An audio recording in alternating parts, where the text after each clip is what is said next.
هوښیاره ښځه تاله تسلي درکوي په غم کې. هوښیاره ښځه ستا حالاتو ته ګوري بیا تا سره خبرې کوي. هوښیاره ښځه تا ته هر غم نه رارسوي. ته کور ته ورننوځې او هغه دا او هغه دا او هغه یا ټلیفونو کې دي چې ته ستړی او تا ته ټوله هسټري راوایي ټوله قیصه راوایل پلار دې دا وویل مور دې دا وویل ورور دې دا وویل نوره نه اوسېږم او نوره زه تباه شوم. دا د کمقلې ښځې لوی صفت دی. هوښیاره ښځه هغه څه د خاوند نه لرې ساتي چې د هغه ژوند پرې لنډ تنګ شي.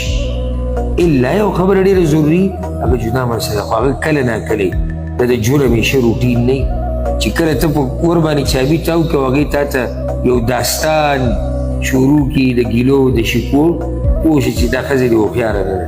دا دې ځان له جدا غم راوستی دی. یو انسان ته غم د رزق د ګټلو دی، غم د آخرت ته ګټلو دی، غم د بچو د تربیت دی، غم بیا د چې مسافر شي د مسافرۍ دی. او په دې دپاره چې ته ټلیفونو کې ښځې ته د دې دپاره تا ته سکون میلاو شي، کور ته ته لاړ شي چې تا ته سکون میلاو شي، د هغې نه زیات غم هلته تا ته میلاو شي. ځکه که ځان له یا کشر له یا بل چا له د رښتې څه خبره راشي نو دا خبره پکې سر کې ساته هغه زنانه هغه جنۍ چې هغه هوښیاره وي. دا به څنګه معلومه وي؟ سړی موږ ته څه پته وي دا هوښیار دا د مشرانو نه پته لګي. هغه کور نورې زنانه د هغوی نه پته لګي چې دا د دوی دا کشره به څنګه دی ځکه دا هم د هغوی په لار